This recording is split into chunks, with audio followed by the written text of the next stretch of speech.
Nazarbayev başlayır, hamımız bir yerde. Başladı.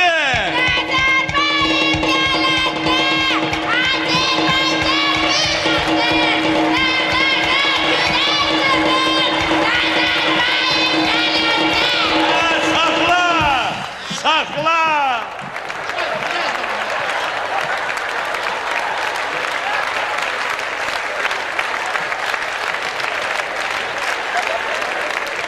Tamam.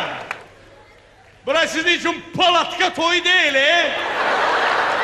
Nazarbayev gelir. Nazarbayev bilseydi onun şeklini kim saklayacağı hiç Bakıya gelmezdi.